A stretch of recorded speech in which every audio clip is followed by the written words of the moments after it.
నమస్కారం. ప్రేక్షకులందరికీ శుభోదయం. ఈనాటి శుభయోగం శీర్షికన అష్టమ శని దోషం అంటే ఏంటో, అష్టమ శని దోష తీవ్రతను తగ్గింపజేసుకోవటానికి ఎలాంటి ప్రత్యేకమైన విధి విధానాలు పాటించాలో పరిశీలిద్దాం. జ్యోతిష శాస్త్రరీత్యా శని భగవానుడు ఒక ప్రత్యేకమైన రాశిలో సంచరిస్తున్నప్పుడు, మన జన్మరాశి నుంచి లెక్కబెట్టినప్పుడు వచ్చే 8వ రాశిలో శని సంచారం ఉన్నట్లయితే దాన్ని అష్టమ శని దోషము అనే పేరుతో పిలుస్తారు. ఈ అష్టమ శని దోషం ఉన్నప్పుడు శ్రమ ఎక్కువ, ఫలితం తక్కువగా ఉంటుంది. పురాణాలలో కూడా అనేక మంది పురాణ పురుషులు అష్టమ శని నడుస్తున్నప్పుడు ఇక్కట్లు ఎదుర్కొన్నారని ప్రామాణికంగా చెప్పడం జరిగింది. నలమహారాజు, హరిశ్చంద్ర మహారాజు, విక్రమాదిత్య మహారాజు ఇలాంటి గొప్ప గొప్ప మహారాజులు సైతం అష్టమ శని సమయంలోనే అనేక రకాలైనటువంటి కష్టాలు ఎదుర్కొన్నారని పురాణ కథల్లో చెప్పడం జరిగింది. ప్రస్తుతం 12 రాశులలో కర్కాటక రాశి వారికి అష్టమ శని దోషం నడుస్తోంది. ఎందుకంటే కర్కాటక రాశి నుంచి లెక్క పెట్టినప్పుడు శని సంచారం జరుగుతున్నటువంటి కుంభరాశి 8వ రాశి అవుతుంది. కాబట్టి కర్కాటక రాశి వారికి అష్టమ శని సంచారం నడుస్తోంది. ఈ అష్టమ శని సంచారం ప్రధానంగా ఆరోగ్యపరమైనటువంటి సమస్యలను కలిగింపజేస్తుంది. నడుము నొప్పి, కాళ్ళ నొప్పులు, వెన్ను నొప్పులు ఇలా శని సంబంధమైనటువంటి అనారోగ్య సమస్యలు అష్టమ శని నడుస్తున్నప్పుడు ఎక్కువగా ప్రభావితం చూపిస్తాయి. అలాగే అష్టమ శని నడుస్తున్న సమయంలో కుటుంబ సభ్యుల మధ్య చిన్న విషయాలకే విభేదాభిప్రాయాలు వస్తూ ఉంటాయి. అలాగే అకారణ విరోధాలు చోటు చేసుకునే అవకాశాలు కూడా అష్టమ శని వల్ల సంభవిస్తాయని జ్యోతిష శాస్త్ర పరంగా చెప్పడం జరిగింది. ఎంత కష్టపడ్డా కష్టానికి తగినటువంటి ప్రతిఫలం రాక ఇబ్బంది పడటానికి కారణం గోచార పరంగా అష్టమ శని దోషం ఉండటమే. కాబట్టి ఈ అష్టమ శని దోషాన్ని పోగొట్టుకోవటానికి శనివారం సందర్భంగా ప్రత్యేకమైన విధి విధానాలు పాటించాలి. అష్టమ శని దోషాన్ని పోగొట్టే శక్తి గోపూజకు ఉందని ప్రామాణిక పరిహార శాస్త్రంలో చెప్పారు. శనివారం గోపూజ చేయటం ద్వారా అష్టమ శని దోషం నుంచి సులభంగా బయటపడవచ్చు. శనివారం కపిల గోవును పూజించటం, కపిల గోవుకు ప్రదక్షిణలు చేయటం, కపిల గోవుకి ఏదైనా ఆహారం తినిపించడం ద్వారా అష్టమ శని దోషం నుంచి సులభంగా బయటపడవచ్చు. అలాగే కొద్దిగా తెల్ల నువ్వులు, బెల్లం కలిపి అంటే చిమ్మిలి గోమాతకు ఆహారంగా తినిపించడం ద్వారా ఈ దోష తీవ్రతను అధిగమించవచ్చు. అలాగే ఈ దోష తీవ్రతను సంపూర్ణంగా అధిగమించడానికి రావి చెట్టు దగ్గర చేసే పరిహారం విశేషమైన శుభ ఫలితాలను కలిగింపజేస్తుంది. మీకు దగ్గరలో రావి చెట్టు ఉన్నట్లయితే ఆ రావి చెట్టు దగ్గరకి ప్రాతకాలంలో వెళ్ళి రావి చెట్టు దగ్గర నల్ల నువ్వులు, మినుములు కలిపినటువంటి నీళ్లు పోయాలి. పాలు రావి చెట్టు దగ్గర నైవేద్యంగా సమర్పించి రావి చెట్టుకు ధూపం వేయాలి. అలాగే మట్టి ప్రమిదలో నువ్వుల నూనె పోసి 8 ఒత్తులు వేసి దీపాన్ని వెలిగించాలి. రావి చెట్టుకు 8 ప్రదక్షిణలు చేయాలి. ఇలా చేయటం ద్వారా అష్టమ శని దోష తీవ్రతను తగ్గింపజేసుకోవచ్చు. అలాగే అష్టమ శని దోషాన్ని సంపూర్ణంగా పోగొట్టే శక్తి ఆంజనేయ స్వామి ఆరాధనలో ఉంది. పంచముఖ ఆంజనేయ స్వామి ఆలయ దర్శనం శనివారం రోజు చేస్తే ఈ దోషం నుంచి చాలా వరకు సులభంగా బయటపడవచ్చు. పంచముఖ ఆంజనేయ స్వామి వారికి తమలపాకులతో అర్చన చేయించుకోవటం, ఆలయంలో 41 ప్రదక్షిణలు చేయటం ద్వారా ఉత్తమ ఫలితాలు కలుగుతాయి. అదేవిధంగా వెంకటేశ్వర స్వామి వారి ఆలయ దర్శనం చేయటం, ఆలయ ప్రాంగణంలో దీపాన్ని వెలిగించడం ద్వారా కూడా ఈ అష్టమ శని దోషాన్ని అధిగమించవచ్చు. అలాగే అష్టమ శని దోషాన్ని పోగొట్టే శక్తి ఈశ్వర ఆరాధనలో కూడా ఉంది. శనివారం రోజు నల్ల నువ్వులు కలిపిన జలముతో శివాభిషేకం చేయటం, లేదా నల్ల నువ్వులు పాలలో కలిపి ఆ పాలతో శివాభిషేకం చేయటం ద్వారా కూడా అష్టమ శని దోష తీవ్రతను తగ్గింపజేసుకొని సకల శుభాలను సిద్ధింపజేసుకోవచ్చు. అయితే ప్రధానంగా ఆంజనేయ ఆరాధన ద్వారా సంపూర్ణంగా అష్టమ శని దోషం నుంచి బయటపడవచ్చు. ఆంజనేయ స్వామి వారి జన్మలగ్నం కర్కాటక లగ్నం. ఆంజనేయ స్వామిని పూజిస్తే కర్కాటక లగ్నానికి సప్తమ అష్టమ స్థానాధిపతి శని భగవానుడు అవుతాడు. కాబట్టి అన్ని రకాలైనటువంటి శని దోషాలని పోగొట్టే శక్తి ఆంజనేయ ఆరాధనలో ఉంది. కాబట్టి పంచముఖ ఆంజనేయ ఆరాధన ద్వారా సంపూర్ణంగా అష్టమ శని దోషాన్ని తొలగింపజేసుకొని సకల శుభాలను సిద్ధింపజేసుకోవచ్చు. అలాగే శని భగవానుడికి సంబంధించినటువంటి స్తోత్రాలు చదువుకోవటం, లేదా వెంకటేశ్వర వజ్రకవచ స్తోత్రాన్ని చదువుకోవటం, ఆంజనేయ ఖడ్గమాల స్తోత్రం చదువుకోవటం ద్వారా కూడా అష్టమ శని దోష తీవ్రతను తగ్గింపజేసుకుని విశేషమైన శుభ ఫలితాలు సిద్ధింపజేసుకోవచ్చు. రేపటి శుభయోగం శీర్షికన భోగి పర్వదినం సందర్భంగా ఎలాంటి విధి విధానాలు పాటించాలో, భోగి పళ్ళు పోయటంలో, భోగి మంటలు వేయటంలో ఉన్నటువంటి రహస్యాలేంటో పరిశీలిద్దాం. నమస్కారం.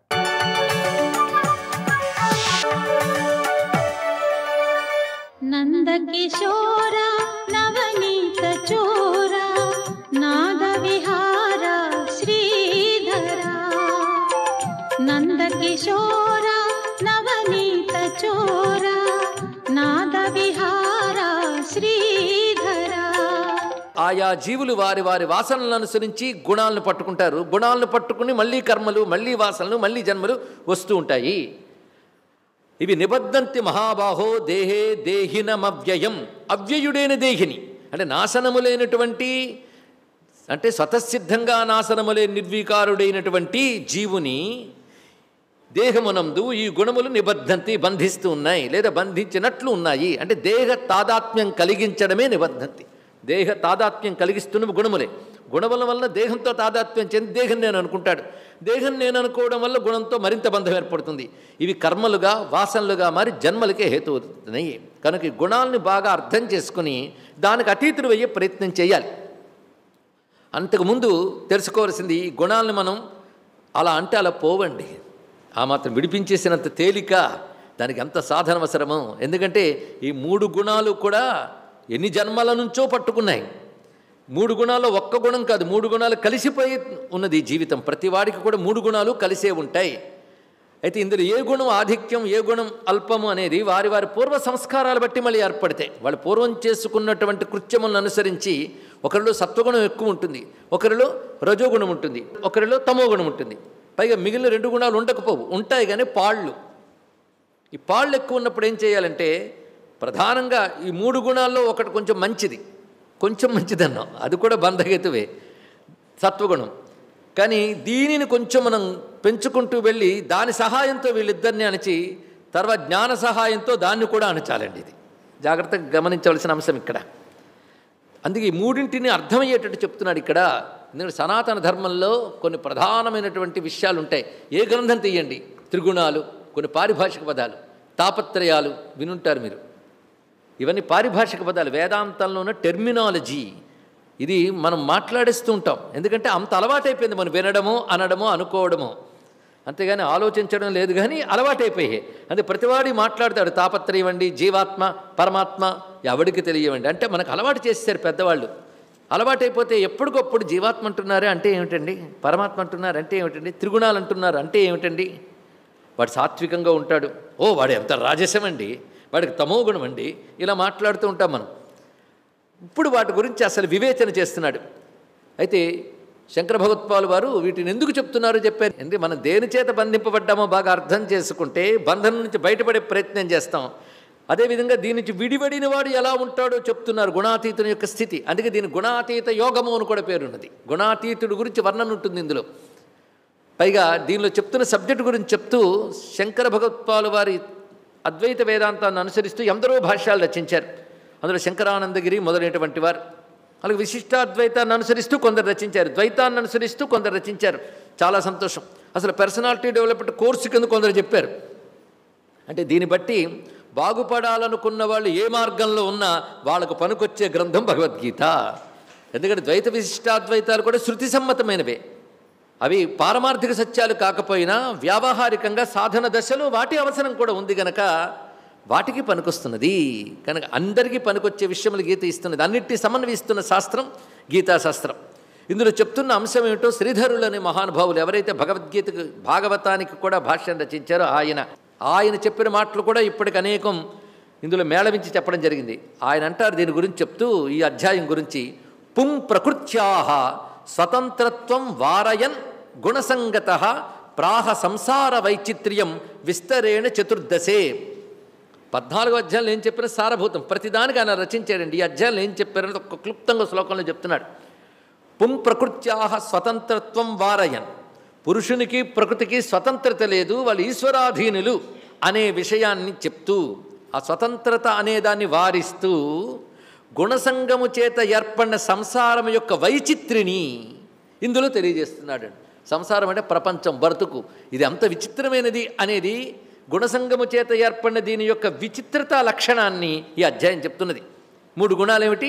సత్వం రజస్తమయితి గుణా ప్రకృతి సంభవా నిబద్ధంతి మహాబాహో దేహే దేహినమవ్యయం. ఇవి నా నుంచి కలగలేదు, ప్రకృతి నుంచే కలిగాయి. అయితే అవి నా అధీనంలో ఉన్నాయని మాత్రం ఇక్కడ చెప్తున్నాడు. తత్ర సత్వం మొదటిది సత్వగుణం గురించి చెప్తున్నాడు. తత్ర సత్వం నిర్మలత్వాత్ ప్రకాశకం అనామయం సుఖసంగేన బధ్నాతి జ్ఞానసంగేన చ అనఘా. మొదటి సత్వగుణం చెప్తున్నాడు. సత్వగుణానికి ఉన్న గొప్ప లక్షణం ఏంటంటే నిర్మలత్వాత్, నిర్మలత ఉన్నది. ప్రకాశకం, ఇదే దేన్నైనా ప్రకాశింపజేస్తుంది, అంటే తెలియజేస్తుంది. ప్రకాశం అనేది చైతన్యం యొక్క లక్షణం. ప్రకాశకం. అనామయం, ఏ ఉపద్రవాలు లేకుండా ఉన్న గుణం ఇది సత్వగుణం. ఆమయము అంటే ఉపద్రవము, దుఃఖము, రోగము ఇత్యాదులు. ఈ గుణానికి అవి లేవు. ఇది ఏం చేస్తుందంటే మరి దీన్ని మాత్రం ఎందుకు ఇంత మంచిది కదా అంటే సుఖసంగేన బధ్నాతి జ్ఞానసంగేన చ అనఘ. అర్జునుడిని ఇక్కడ సంబోధన అనఘ. సంబోధనల వైచిత్ర్యం చాలా గొప్పది. అనఘ అంటే దోషరహితుడా, పాపరహితుడా. అర్జునుడి యొక్క క్వాలిఫికేషన్ అండి. ఒకచోట అనసూయవే, అసూయలేని నీకు చెప్తున్నానన్నాడు. రెండవది ప్రియమాణాయ, నాపై నా మాటపై ప్రేమ కలిగిన నీకు చెప్తున్నాను. మూడవది దోషం లేనివాడివి కనుక చెప్తున్నాను. అంటే అధికారి, శ్రోతకు ఎటువంటి లక్షణాలు ఉండాలో, బ్రహ్మ విద్య అధికారి ఎవడు, శ్రోతగా ఎలా అంటే వాడు కూర్చోవాలో దీనిలో చెప్తున్నాడండి. అనగా ఏ దోషము లేనివాడు. ఈ చెప్పడంలో నేను ఈ సత్వరజస్తమాలు చెప్తున్నాడు, నేను దేనికి చెందినవాడినా అంటే పాపరహితుడా, దోషరహితుడా అనొక అభయాన్ని శిష్యుడైన భక్తుడైన సఖుడైన అర్జునునికి కృష్ణ పరమాత్మ అంత చక్కటి సంబోధనతో చెప్పి ఇది సుఖంతో జ్ఞానంతో బంధిస్తుంది అన్నాడు. అరే సుఖం అంటే ఆనందం, ఇంకోటి జ్ఞానం. జ్ఞానానందములు అనేది పరమాత్మకు సంబంధించిన విషయములు కదా, దాన్ని ఇస్తుంది కదా ఇది సత్వగుణం. మరి దీన్ని బధ్నాతి అని ఎందుకన్నారు? ఇది ఒకటి తెలుసుకోవాలి కదా. అంటే సత్వగుణం బ్రహ్మానందము బ్రహ్మజ్ఞానం ఇస్తుందని చెప్పలేదు ఇక్కడ. ఏ విషయ జ్ఞానమైనా సత్వగుణం వల్లే కలుగుతుంది. మనలో 3 గుణాలు ఉన్నాయి. సత్వగుణం వల్ల ఏం జరుగుతుందంటే బాహ్య విషయ జ్ఞానం కూడా జరుగుతుందండి. స్వస్తి.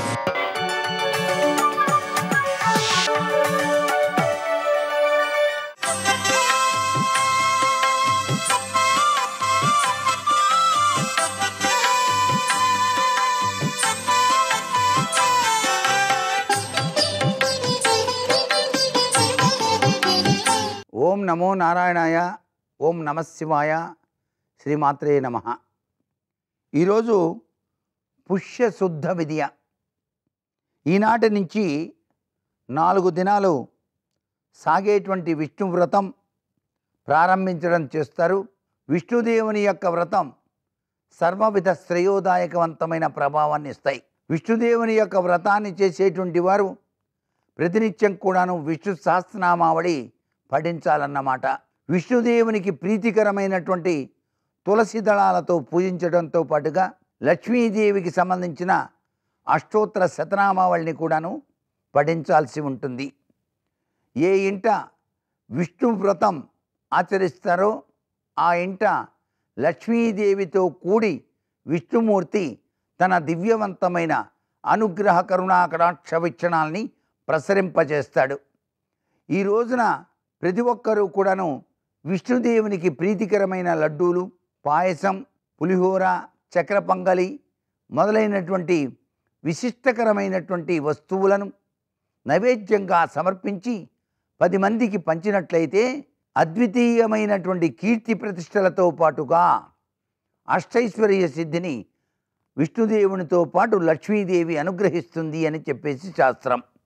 అందుచేత నారాయణ మంత్రంలో దాగిన అద్వితీయమైన ప్రభావాన్ని గుర్తెరిగి ఓం నమో నారాయణాయ అనే మంత్రాన్ని 108 సార్లు ప్రతి వాళ్ళు కూడాను చదివినట్లయితే, లేక ధ్యానించినట్లయితే, లేక జపం చేసినట్లయితే విష్ణుదేవుని యొక్క ఓం నమో నారాయణాయ అనే అష్టాక్షరీ మంత్రాన్ని ఎవరైతే తులసి మాలికతో జపిస్తారో వారికి పరిపూర్ణమైనటువంటి విష్ణుదేవుని యొక్క అనుగ్రహం కలిగి తీరుతుంది. అందుకనే చాలా విశిష్టవంతమైనది విష్ణునామం. ఈ విష్ణునామంలో దాగిన నమో నారాయణాయ అనేటువంటి గొప్ప విశేషతత్వాన్ని అందరికీ అందించారు మహర్షులు మనకు. వాటిని సద్వినియోగం ఎవరైతే చేసుకుంటారో వారికి పరిపూర్ణ వ్యక్తిత్వ వికాసం వచ్చి తీరుతుంది అని చెప్పేసి శాస్త్రం. సర్వే జనా సుఖినో భవంతు.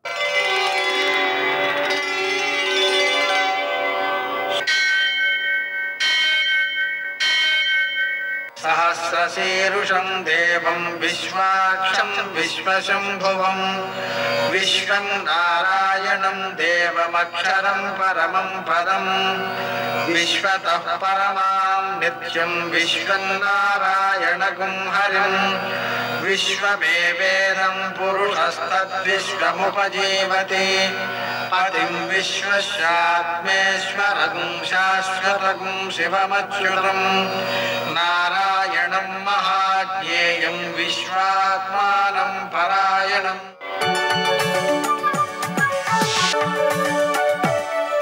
सूर्यशौर्यमथेन्दुरिन्द्रपदवी सन्मङ्गलं मङ्गलम् పద్మావతి ప్రణయలాలితముగ్ధదేహ శ్రీ వెంకటేశరుణమోచనమస్తు మహ్యం. నేటి కాలమాన విశేషాలను గమనిద్దాం.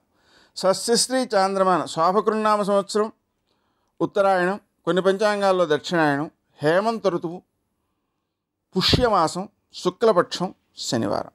సూర్యోదయం 6:53 సూర్యాస్తమయం 5:57 తిథి విధియ ఉదయం 11:11 వరకు, నక్షత్రం శ్రవణం మధ్యాహ్నం 12:49 వరకు, వర్జం సాయంకాలం 4:24 నుంచి 5:51 వరకు, దుర్ముహూర్తం ఉదయం 6:53 నుంచి 8:22 వరకు, అమృతకాలం రాత్రి 1:02 నుంచి 2:28 వరకు, రాహుకాలం శనివారం కాబట్టి ఉదయం 9 నుంచి 10:30 వరకు, అష్టకవర్గు రీత్యా శుభప్రదమైన సమయం మధ్యాహ్నం 2:10. నేటి విశేషం శనివారం, అలాగే 28వ శుభ దివసం ధనుర్మాసంలో. శనివారం సందర్భంగా సూర్యోదయానికి ముందే స్నానం చేయాలి. సూర్యోదయంతో దుర్ముహూర్తం ప్రారంభమవుతుంది కాబట్టి. అలాగే ఉదయకాలం శివునకు 1 కేజీ నువ్వుల నూనెతో అభిషేకం చేసి ఆ నూనెలో పసుపు కలిపి ఆవులకు ఒళ్ళంతా రాయడం, 1 అర కేజీ నల్ల నువ్వులతో శివునికి పూజ చేసి ఆవులకు పెట్టడం, హనుమాన్ చాలీసా పారాయణ, అప్పాల నివేదన, హనుమంతునికి ప్రదక్షిణాలు చేయడం, వెంకటేశ్వర స్వామికి దీపారాధన చేయడం, ఇవన్నీ కూడా గ్రహదోషాలన్నిటినీ కూడా జయించేలా, అన్ని కష్టాలు అధిగమించేటువంటి మన మానసిక శారీరక శక్తులు వృద్ధి చెందేలా చేస్తాయి. ఈ 28వ శుభదివసం ధనుర్మాసంలో. ఆ సందర్భంగా గోదాదేవి స్వామివారితో సంభాషిస్తోంది. స్వామివారు అంటున్నారు, మీరు అడిగారు బాగానే ఉన్నాయి చాలా వస్తువులు, అవన్నీ కూడా మీకు ఇవ్వడానికి కలిగినటువంటి యోగ్యత, అర్హత, అధికారం మీకు ఉన్నాయా అని అడిగాడు కృష్ణుడు. అప్పుడు స్వామి, నిన్నే కీర్తిస్తూ వచ్చాం, మాపై నీకు దయ కలుగుతుంది అనే ఆశతో వచ్చాం, ఇంతకంటే అర్హత ఏం కావాలి మాకు? పోని ఏమైనా చదువు జ్ఞానము ఉన్నాయా అంటే, ఆవులను మేపుతూ పాలు తీసి బతికేవాళ్ళం, వాటి సేవకే మాకు సమయం సరిపోతుంది, భక్తితో పూజలు చేసే అవకాశం ఉండదు. పోని తిరుపతి, శ్రీరంగం వంటి పుణ్యక్షేత్రాలు ఏమైనా దేవాలయాల్లోని దేవుణ్ణి దర్శించడం మొదలైనటువంటివి చేసుకున్నామా అంటే, ఆవులను మేపుతూ అడవిలో తిరిగేవాళ్ళం కదా, ఆవులు ఎడిపోతే అటు పెడతాం, అక్కడ గడ్డి ఉంటుంది కానీ గుడి ఉండదు అన్నారు గోపికలు. ఆ అడవుల్లోనే కదా మునులు ఆశ్రమాలు నిర్మించుకుని తపస్సు చేస్తుంటారు, పోని వాటినైనా చూశారా అని అడిగితే, అడవుల్లోకి తపస్సు చేసుకోవడానికి వెళ్ళడం లేదయ్యా, మేము చద్దన్నం మూట కట్టుకుని పచ్చగడ్డి ఎక్కడ ఉంటే అక్కడికి ఆవులు వెనకాలే పెడుతుంటాం, ఏ జంతువు వాటి మీదకి రాకుండా కాపలా ఉంటూ వాటిని మేపుతూ ఉంటాం. ఆశ్రమంలో ఉంటే ఎలా కుదురుతుందయ్యా మాకు? మేము తీసుకుని వెళ్ళినటువంటి చద్దన్నం కూడా మేము శుభ్రంగా స్నానం చేసి తినం, ఎప్పుడు ఆకలేస్తే అప్పుడు తినేస్తాం. కృష్ణుడు అంటున్నాడు, ఏ పుణ్యం లేకపోతే మీరు కోరిన ఫలితాలు ఎలా వస్తాయి అని అంటే, స్వామి మాకు మేముగా సంపాదించుకున్నటువంటి పుణ్యం ఏమాత్రము లేదు, కానీ మా వంశానికి అనుకోకుండా వచ్చిన పుణ్యం చాలా ఉంది. ఎందుకంటే సాక్షాత్తు పుణ్యస్వరూపుడైనటువంటి నువ్వు మా కల్పవల్లి యశోదాదేవి పెంచి ఆ పుణ్యాన్ని మా అందరికీ పంచింది. ఈ లోకంలో ఇంతకంటే పుణ్యం ఏమైనా ఉంటుందా? మాకున్న అర్హత ఎవ్వరికీ లేదు. పుణ్యాలకే పుణ్యమైనటువంటి నువ్వు నీ అంతటి నువ్వే కావాలని మా గోపకులంలోకి వచ్చావే, తగినంత పుణ్యం చేసి ఉంటామే కదా, అదే మా యోగ్యత. అయినా మీకు మాకు ఉండే సంబంధం ఏమిటిది అంటే ఇది పోయేది కాదు, పుట్టుకతోటే వచ్చింది, అదే మా అధికారం. అందువలన సూర్యుడికి వెలుతురుతో ఉన్న సంబంధం, సూర్యుడు లేకపోతే వెలుతురు ఉండదు కదా, అలా భగవంతుడు లేకపోతే జీవులమైనటువంటి మేము ఎలా ఉంటాం? నువ్వు గోవర్ధనగిరిని చిటికిని వేలిపై ఎత్తి పట్టుకున్నప్పుడు భయంతో దూరంగా నిల్చున్నావు, నువ్వే దగ్గరికి పిలిచి నేను గంధర్వుణ్ణి, దేవుణ్ణి, రాక్షసుణ్ణి కాదు, నన్ను చూసి భయపడకండి, మీ బంధువుని అని చెప్పి దగ్గరికి తీసుకున్నావు, మర్చిపోయావా అని ఆయన యొక్క అనుగ్రహాన్ని కోరుతున్నారు నేటి ఆణిముత్యాలు.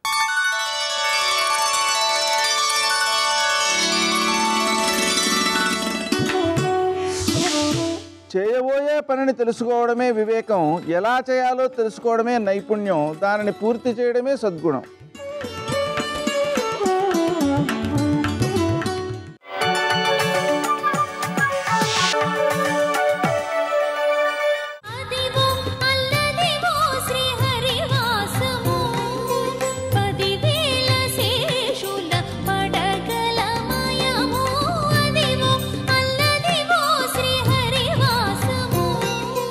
నిండిన భక్తి మీరగను నిత్యము అర్చన చేయుచుండగన్ అని ఓసారి నా పాదాల వంక చూసుకుని అందరూ నా పాదాలు చూసి మురిసిపోతే నేను నా పాదాల మీద భీముడు వేసిన పువ్వులు చూసి మురిసిపోతున్నాను.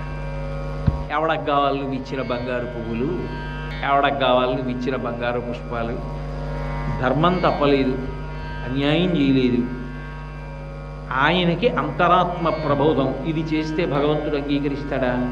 అంగీకరించాడు, చెయ్యుడు. నువ్వు ఏం చేసావు? కూర్ముడి భార్యని నిండు గర్భిణిని తీసుకెళ్ళి ఎక్కడో పెట్టి మర్చిపోయావు, పైగా నా దగ్గరికి వచ్చావు. ఎంత తేడా ఇద్దరికి? ఆయన తన కర్తవ్యం తాను చేస్తూ ఇంత గొప్పగా ఆరాధన చేస్తాడు, నన్నే మనసులో పెట్టుకుని ఉంటాడు ఇప్పుడు. ఏది చేసినా నా కొరకే, ఏది ఆలోచించినా నా సంబంధమే. మరి ఆయన పట్ల కాకపోతే నాకెవరి మీద అనురక్తి ఉంటుంది చెప్పు తొండమా? స్వామి ఒక్కసారి చూడాలి, నా రాజ్యంలో ఉన్నాడా అంత గొప్పవాడు, వెళ్ళు చూసిరా అన్నాడు. తొండమాన్ చక్రవర్తి ఆయన ఇంటి సందు చివరి వరకు వెళ్ళి రథం దిగిపోయి నడిచి వెళ్ళాడు. వెళ్ళి మహారాజు గదు బడలి పడిపోయాడు. భీముడు ఆశ్చర్యపోయి నీళ్లు చల్లి పైకి లేపాడు. అన్నాడు, నువ్వు ఏ పూజ చేస్తావయ్యా? శేషాచలాధిపతి నువ్వు చేసిన పువ్వులు పూజ చేసినవి పాదముల మీద ఉంచుకు మురిసిపోతున్నాడు దాచుకుని. ఏం భక్తి? నీ భక్తి ఏమిటి? భగవంతుడిని ఎలా ఆరాధిస్తావు చెప్పు నాకు. ఆయన అన్నాడు, నేను ఆరాధించడం ఏంటి, నాకేం తెలుసు? తెలిస్తే తెలుసుకోవడానికి వీలైన వాడు ఆయన. ఆయన్ని తెలుసుకోవడం ఎవరికి సాధ్యం? బ్రహ్మాదులకు సాధ్యం కాదు. ఆయన్ని నేనేం తెలుసుకుంటాను? నాకేం వచ్చు, నాకేం రాదు, నాకేదొచ్చో దాన్ని ఆయనకి ఇచ్చానంతే తప్ప అసలు నాకు ఆయన గురించి చెప్పగలిగినంత గొప్పవాణ్ణి, ఆయన పూజ చెయ్యగలిగినంత వాణ్ణి, ఆయన్ని చూడగలిగినంత వాణ్ణి నేనా అన్నాడు. ఆ వినయం కావాలి భగవంతుడికి. చేసింది అర్ధనాంత, ఆ చేసిన దానికి నేనే చేశానని 50 మాటలంటే అసహ్యం వేస్తున్నాయి. నేనేం చేయగలను? ఆయన చేయించుకుని ధన్యతనిచ్చాడు. ఒరే, నీతో చేయించుకుని నిన్ను తరింపచేస్తున్నాడు తప్ప నేను చెయ్యగలిగింది కాదు. ఆయన నన్ను ఉపకరణంగా తీసుకున్నాడు కాబట్టి తరిస్తున్నాను. ఆయన తీసుకోకపోతే తరించలేను. ఇది ఆయన నాకు చేస్తున్న మహోపకారం నా చేత చేయించుకోవడం, ఇది ఆయన భక్తి. నేను చేస్తున్నాను, నీ భక్తి. అక్కడ తేడా. ఏ మాట చెప్పాలో ఆ మాట చెప్పాడు చాలదా? వేదాంత సారం ఇంతేనయ్యా. ఏ భక్తి తెలియాలో ఆ భక్తే చెప్పాడు. చూస్తున్నాడు తొండమాన్ చక్రవర్తి ఆశ్చర్యపోయి. అంత పరివేదన ప్రారంభమైంది. నిజం కదా, ఈ మాట నేను ఎప్పుడు అనలేదే, అనుకోలేదే మనసులో. నేను చేస్తున్నానన్నాను కానీ నా చేత చేయించుకుంటున్నాడన్న భావన నాకు రాలేదే అని అనుకోగానే ఆకాశంలో గరుత్మంత వాహనం మీద ఉభయనాంచారులతో స్వామివారు కిందకి దిగొచ్చారు. స్వామి తాను వేసుకున్నటువంటి ఆభరణములు తీసి భీముడికి వేశాడు. అమ్మవారు పెట్టుకున్న ఆభరణాలు తీసి ఆయన భార్యకి వేశాడు. అంత భాగ్యం ఎవరైనా పొందుతారా లోకంలో? ఎవరైనా చాలా మనం ఎంతో గౌరవించే వ్యక్తి అనుకోండి, ఆయన ఎంతో సంతోషించి ఈ ఉంగరం మీరు పెట్టుకోండి అని తీసి తన చేతి ఉంగరం ఇచ్చాడు అనుకోండి, ఎంత మహాప్రసాదంగా భావన చేస్తారు. అటువంటిది సాక్షాత్ శ్రీమన్నారాయణుడు శ్రీదేవి భూదేవి ఆభరణములను తీసి భీముడి మీద తమాలుడి మీద వేసి చెయ్యి పట్టి దగ్గరుండి గరుత్మంత వాహనం మీద ఎక్కించుకుని అందరూ చూస్తూ ఉండగా శ్రీవైకుంఠానికి తీసుకెళ్ళాడు. ఎందుకని అంటే ఆయన కొరకు కాదు, భీముడి కొరకు కాదు, నిశ్చల భక్తి. నాకు కావలసింది నువ్వేమిచ్చావు కాదు, ఎంత పవిత్ర హృదయంతో ఇచ్చావు, ఎంత ప్రేమతో ఇచ్చావు, నేను ఉన్నానన్న భావనతో నా కోసం చెయ్యాలని తాపత్రయపడి చేస్తున్నావు. ఒక్క వారం రోజులు తెల్లవారుజామున ఆయన కోసం లేవాలి, లేస్తాను. 365 రోజుల చొప్పున ఇన్నేళ్ళు ఇలా నిద్రపోతున్నాను. ఆయన అనుగ్రహం. వారం రోజులు ఆయన కోసం లేవద్దా? లేవాలి, లేస్తాను, ఆయన సంతోషించాలి అంటే ఉత్సవం. సర్వం శ్రీ ఉమామహేశ్వర పరబ్రహ్మార్పణమస్తు. స్వస్తి.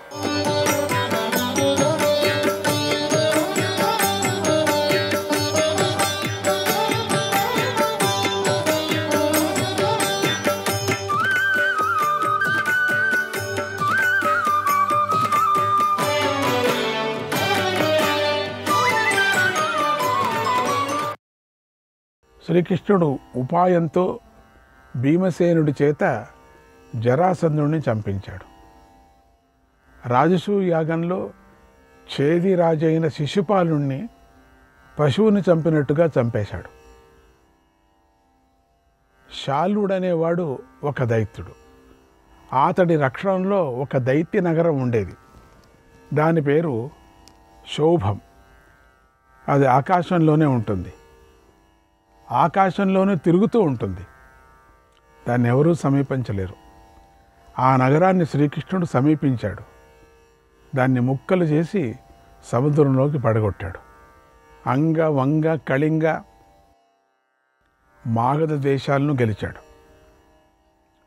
కాశీ, కోసల, వాత్స్య దేశాలను గెలిచాడు. గార్గ్య, కరూష, పౌండ్రము మొదలైన దేశాలను గెలిచాడు. అవంతి దేశాలను, దక్షిణ ప్రాంతంలోని వారిని గెలిచాడు. పర్వత ప్రాంతీయులను, దశేరుకులను, కాశ్మీరులను జయించాడు. ఔరసికులకు, పిశాచులను, ముద్గలులను, కాంబోజులను జయించాడు.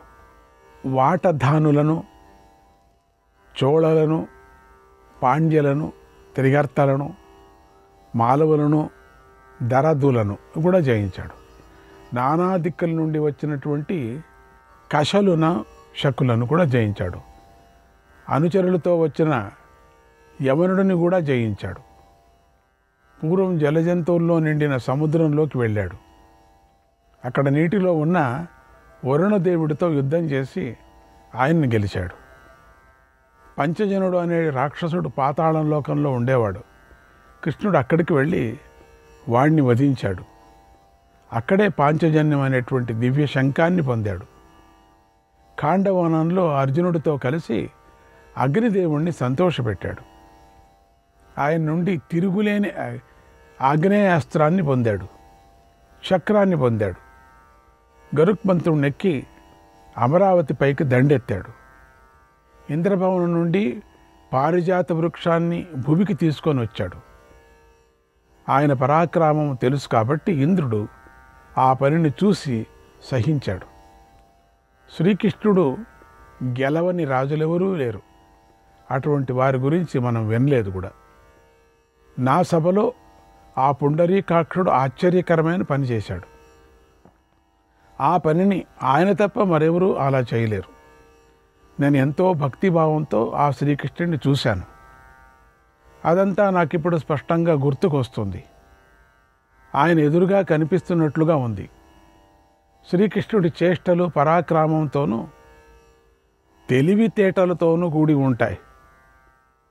అవి మనకు అర్థమే కావు.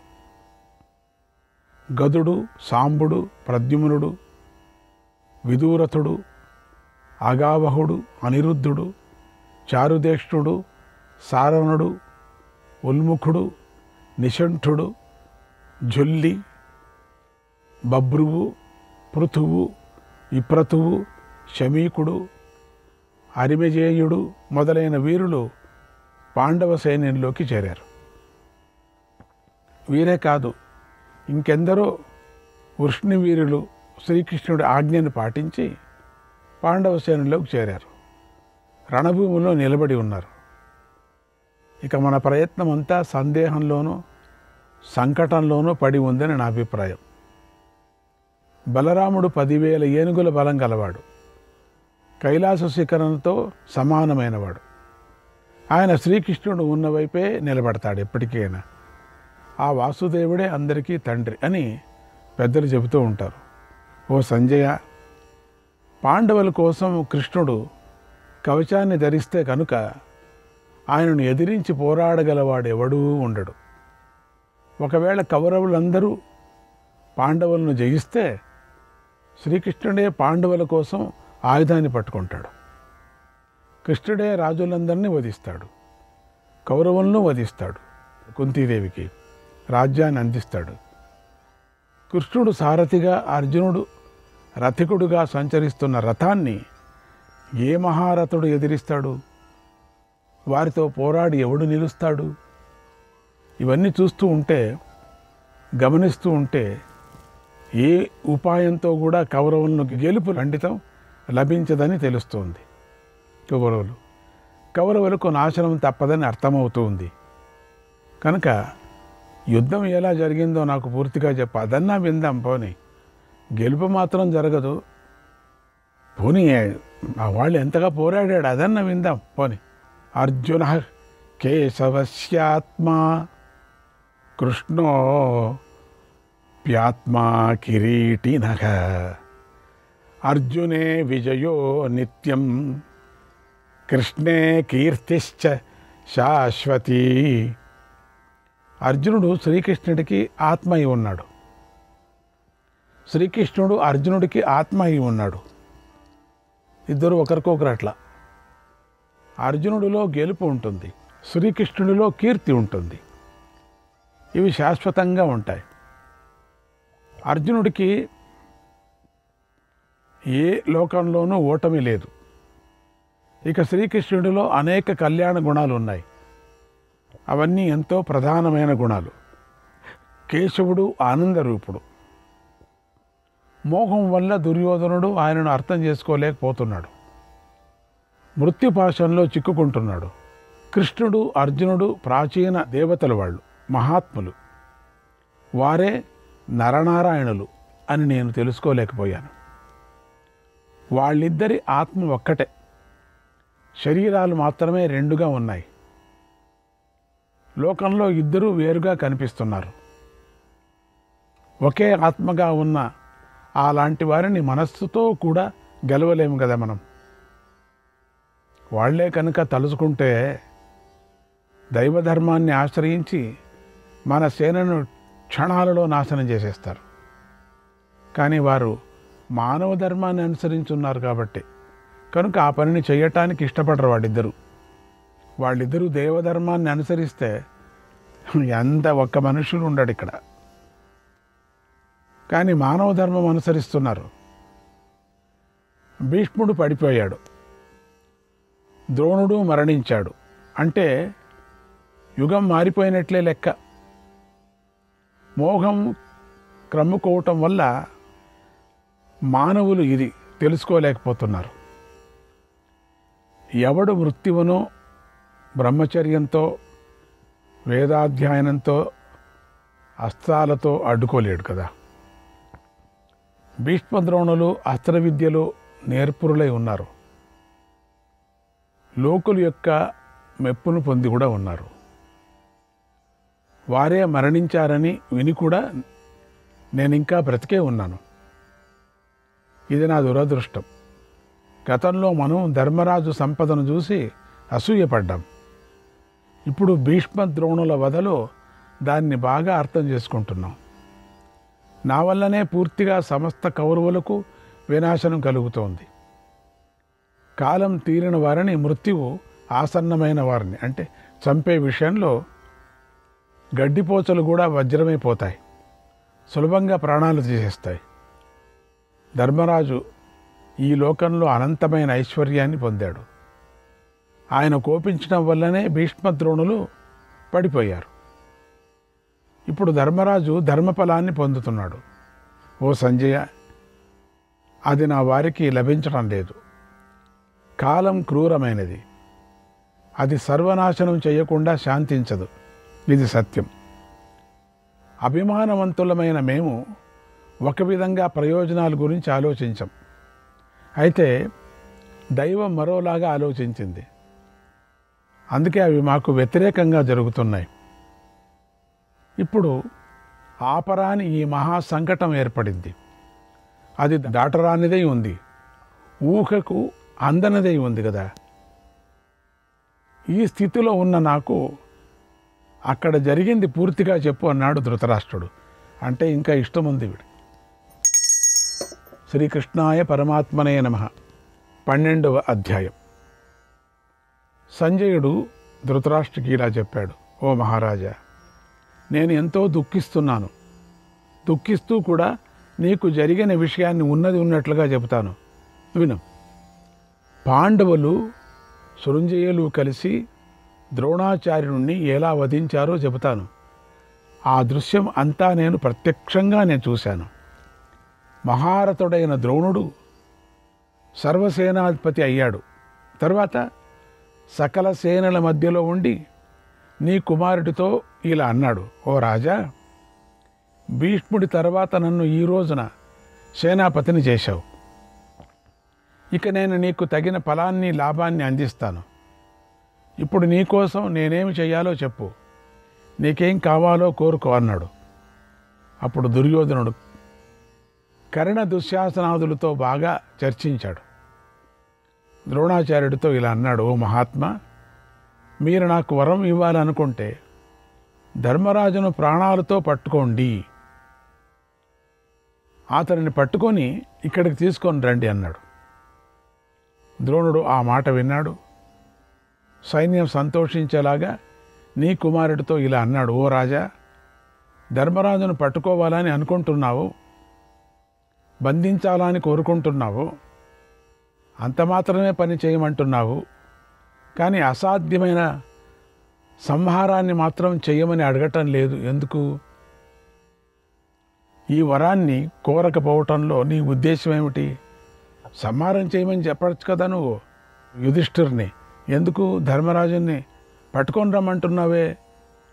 ఓ దుర్యోధన, ధర్మరాజుని ఎందుకు వధించవద్దంటున్నావు?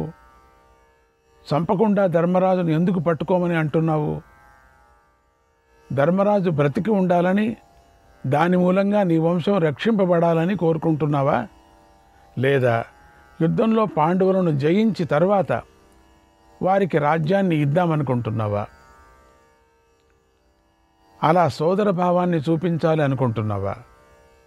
నీ మంచి ఊహ, నీ మంచి ఆలోచన బట్టి చూస్తూ ఉంటే ఆ ధర్మరాజు నిజంగా ధన్యుడు. ఆ బుద్ధిమంతుడి జన్మ ధన్యం. నీలాంటి వాడు కూడా ధర్మరాజుపై స్నేహభావాన్ని ప్రదర్శిస్తున్నాడంటే అతడు నిజంగా అజాత శత్రువు. నువ్వే ఇట్లా అంటున్నావు కదా, ధర్మరాజుని పట్టుకొని రాని.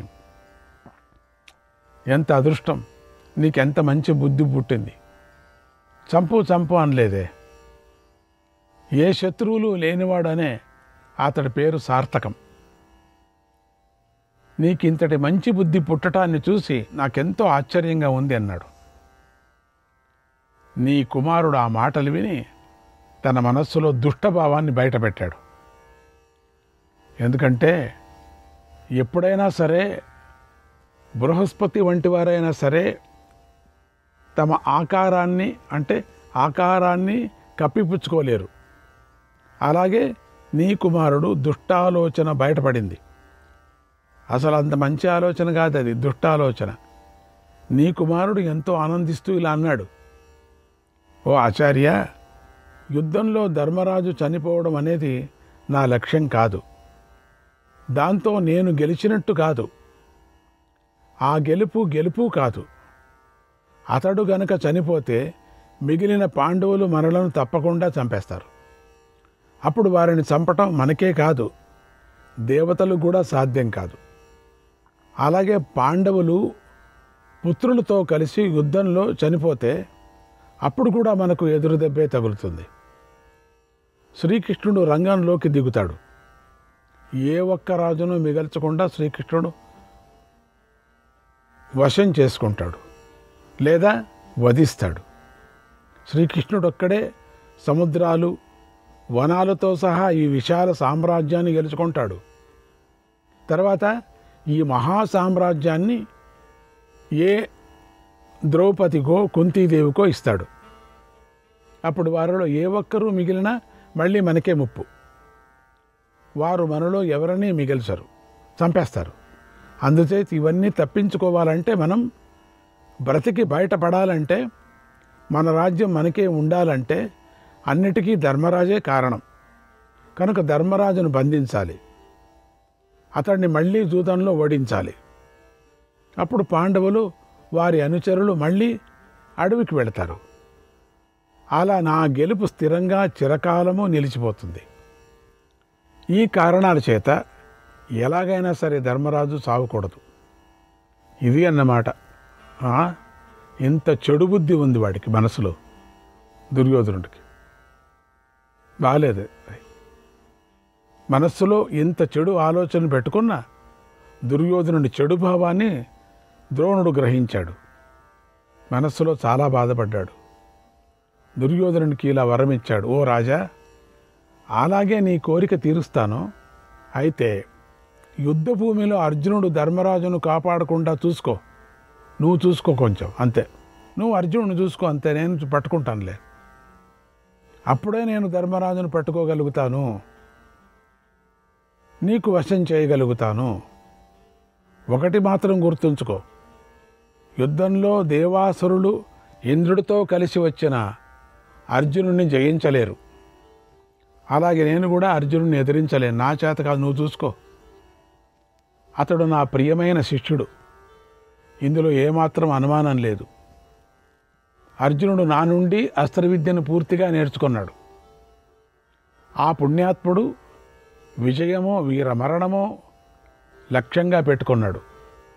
ఇంకో మాట కూడా గుర్తుపెట్టుకో, అతడు ఇంద్రుడి నుండి, రుద్రుడి నుండి ఎన్నో అస్త్రాలను కూడా పొందాడు. నీ మీద బాగా కోపంగా ఉన్నాడు, అందుకే నేను అతన్ని ఎదిరించలేను, ఇది నిజం. ఏదైనా ఉపాయంతో అర్జునుడిని యుద్ధం నుండి తప్పించు, బాగా ప్రయత్నించు. అర్జునుడు కనుక తప్పుకుంటే ధర్మరాజు నీకు బందీ అయినట్టే లెక్క, నువ్వు పాండవులను జయించినట్లే లెక్క. ఈ ఒక్క ఉపాయంతోనే ధర్మరాజును బంధించడం కుదురుతుంది. అర్జునుడు ఉండకూడదు. అర్జునుడు యుద్ధం నుండి దూరమైతే చాలు, నీ కోరిక తీరినట్టే. నా ఎదుట ధర్మరాజు ఒక్క ముహూర్త కాలం నిలబడితే చాలు, నేను అతన్ని పట్టుకొని నీకు అప్పగిస్తాను. ఇందులో అనుమానం లేదు. అర్జునుడు కనుక దగ్గరుంటే మాత్రం ఇంద్రుడితో కలిసి వచ్చిన సురాసురులైన ధర్మరాజును యుద్ధంలో బంధించలేరు అన్నాడు. ఇలా ద్రోణుడు ధర్మరాజును పట్టుకోవటానికి ప్రతిజ్ఞ చేసిన వెంటనే మూర్ఖులైన నీ పుత్రులు ధర్మరాజును బంధించేశామని సంతోషించారు. శ్రీకృష్ణాయ పరమాత్మనే నమః.